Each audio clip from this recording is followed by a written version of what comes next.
Yep, there it goes. Hey, good morning, everybody. This today is March 10th, 2017, and it is my day 310. We're getting closer and closer to 364 and a quarter, 365, so almost a year. Actually, a couple days away from completing my 10th month, and so I'll be going into my 11th month. And I'm not sure what magical powers, superhero abilities I'll gather at 1 year, but 1 year is the next milestone. 9 was a milestone, and 1 year is a big milestone. Obviously, after a year, you can, you're a step closer to surgery if that's something you want to do. A year is a big deal. Whatnot. And from a biological point of view, my totally unscientific research, looking at YouTube videos, specifically transition videos, the kind that are like the montage set to some kind of music,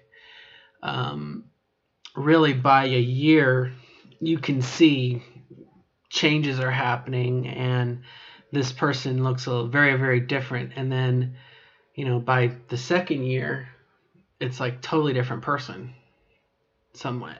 So, knock on wood, or whatever you got. Hopefully, changes will happen. But the topic of today's video is going to be financial planning.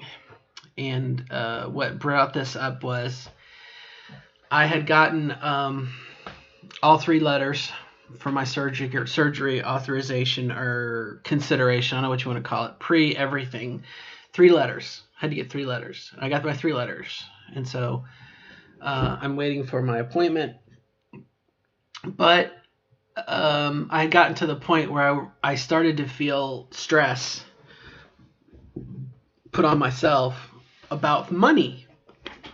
I don't know anyone who has too much money. They certainly, if they do have too much money, they're not letting on. They're not going to share it. So, it's one of those things that is at this point, from a fiscal point of view, I've gotten the hormones. My hormones have kind of leveled out, so I know kind of what my monthly hormones are going to be. And as I'm looking towards surgery, I did a video before about, that you have to, to get the surgical area clear, you have to do electrolysis. And it's not something that can be rushed. And so you have to budget time and money for that to happen. I don't know any electrolysis tech who's going to do, a marathon electrolysis session and clear you out in one visit. And then you think you're done, because they're hairs that are resistant to that and they're going to grow back. And so if the point is to clear the surgical site, then you're going to have to go back and do it again. Hopefully that period of time gets less and less and less. But, back to the idea of fiscal planning, in my head, I started to doubt, it's like, okay, well, can you afford it? Can you pay for it? Oh my gosh, surgery. How much is it? Oh, and I locked up. Okay. And maybe that'll be the cover that YouTube puts on, the little, jazz hands. So I started to get depressed and nervous. And again, I locked up because I was like, well, what is it going to cost? How am I going to pay for it? What am I going to do?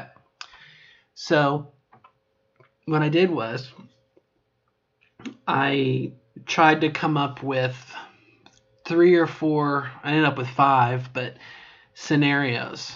And I was like, okay, let's assume that all goes well, everything falls into place, and the surgeon says to me, or whoever the scheduler says, when can you have your surgery? That's not as soon as possible. And I say, okay, well, my hormones and stuff, my RLE, whatever, is going to be up in May or June. Let's do June is going to be a scenario. What would the surgery cost me in June? Now, granted, it's early March, almost mid-March. So let's look at that. Now, for me, my health insurance resets in July. So my second scenario was, okay, well, let's do it under the new plan, the new year, July. Everything resets in July. I'm like, okay, let's do it because of the divorce that I was going through at the time, I could not do my driver's license until my divorce was final, signed, sealed, delivered by the judge. And so if someone was to say, technically you're not full time because your driver's license didn't say F, so December really is your date, so you have to wait till December. I was like, okay, well, let's do that scenario. What if I waited till December? And then just for fun, for comparison, and for fun, don't think I have a perverted sense of pleasure. It's just an exercise, mental exercise. Where would I be if I did it in September? Kind of as the midpoint between July and December.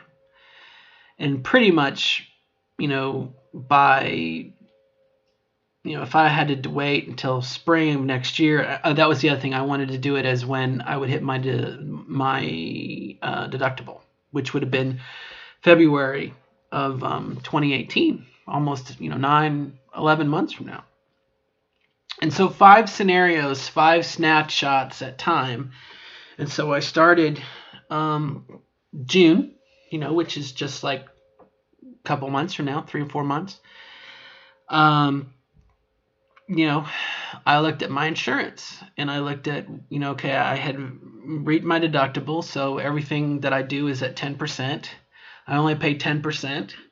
So I knew if the surgery was $20,000 and the negotiated rate was $10,000, then 10% of $10,000 is $1,000.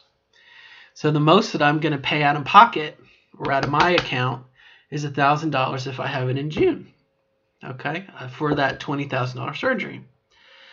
So then I looked at my health savings account, and sure enough, I have over $1,000 in it. So that is like the sweet deal mother of, if everything went to plan, hell, I could show up and swipe my card, I have the money, and have surgery. Okay, it doesn't really take into account follow-up visits and everything, but we're going to worry about that later. So that made me feel really, really good. I'm like, okay, made it. But what if administrative, whatever, backlog, I have to do it in July, which is my new plan. And it also sets the baseline for next year. So I did it that way. And again, $20,000 surgery. I've not met my deductible, but the negotiated rate is $10,000. So I'm responsible for, I believe, to get my first tier, it's almost $4,000. So I'm definitely responsible for $4,000. Okay, so 10 minus 4 is $6,000 up in the air. Of that 6, I'm only responsible for 10% because I've hit my deductible. So 10% of 6,000 is $600. So $600 plus $400 means the most that I'm going to pay for this is $4,600, $4,600. Now, obviously, I don't have that on my HSA card. It doesn't build up that quick. So a question that I wrote in a bullet point is, okay, does the hospital require money up front? If so, how much? What is the percentage? And I just for fun did 25%. Well, 25% of whatever 4,600 basically is almost borderline what I have on my card. So then it was like, okay, well, that's pretty darn good, close. So if that's what I probably can finagle a couple bucks here and there, and if I had to, add some personal finances to it. So it's doable.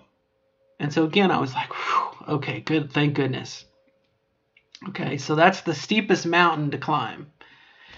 And then I went ahead and looked at September and then December, and following the same logic.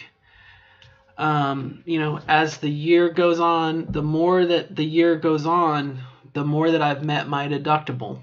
Okay, and so less kitty money is required as time goes on, but that percentage, that 10%, does go up, but the sum of it goes down. And so as it turns out, if we were to follow that math, in September, the surgery would cost about $3,000. In December, the surgery would cost about $2,000. Okay. Beyond that, it's just going to get less and less and less because I've met my deductible. And I guess the driving point behind this is, had I not looked at this, I would still be kind of locked up and nervous and, oh my gosh, what am I going to do? But now that I know what those dollar values are, it helps me feel like, okay, this is possible. Or what changes can I make to make it happen? And that's the other thing. Now, another consideration, rewind a little bit, was does the hospital require so much money up front? That said, does the hospital allow some sort of repayment plan? I had mentioned I had about $1,000 I could swipe on my HSA, my health savings account. Well, obviously, if I was to do it in July or September or December, I don't have that. So the question becomes, okay, if the hospital only requires 25%, well, I can swipe the card and do 25%, have the surgery, and then by the time it takes the hospital to process my claim, send me an explanation of benefits, so many pay periods have gone on that I'm going to have the cash to pay, whether it be $500 a month or $750 per month, So again, by taking a lot of the unknowns out of it, I'm not paralyzed with fear, And obviously, if I could wait until January or February, it's going to put me in the same boat as I am right now, where I've met my deductible. I'm only going to be required for 10%, and we go from there. So what are some other considerations? What am I concerned about? Number one, I'm concerned that, the political climate right now, the Affordable Care Act is being dismantled, or an attempt to dismantle it. And I believe it's clause 1557 in the Affordable Care Act that says that a company cannot discriminate one surgery. I'm shaking my table. Cannot discriminate one surgery to the other. So what that means is that if the Affordable Care Act gets killed, or that section of it goes away, or the whatever replaces it is not there, then any insurance company, my insurance company included, is totally within their rights to rescind that and say, okay, transgender surgery is not going to be covered as any other surgery. We're only going to pay 50%, or we're not going to pay any of it. So, it's one of those things. My concern is getting the surgery done in the window, not only the financial window, obviously, because certain times of the year are going to be more beneficial for that, but also before the government changes its policies, its anti-discrimination and whatnot. So that's a concern. And then I guess the overarching concern, the umbrella concern, is, can I wait? 2 or 3 months ago, I was like, oh, I got to wait for my surgery. And then I reread the fine print in my health insurance plan. I'm like, wait a minute, this is different. And so, I've kind of been going, oh, I'm excited. I've been telling myself, don't get excited. Don't get your hopes up, whatever. The other shoe's going to drop, something, being pessimistic. But, it's one of those things. How long can I wait? At what point does it become a critically necessary thing? And then in my last 40 seconds here, another thing that my company offers that other companies might is something very similar to AFLAC, where if you go into a hospital for a certain number of days or whatnot, they will pay you cash. That's something I'm definitely looking into. I have to wait and see what the language is because open enrollment's coming up. They may change the language of it, and they may consider a vaginoplasty a cosmetic surgery and therefore medically unnecessary, and that's not going to cover it. But if it does, getting the surgery, I'm going to get money for that. So, all right, I'm out of time. Good luck, everybody. Bye. Plan it.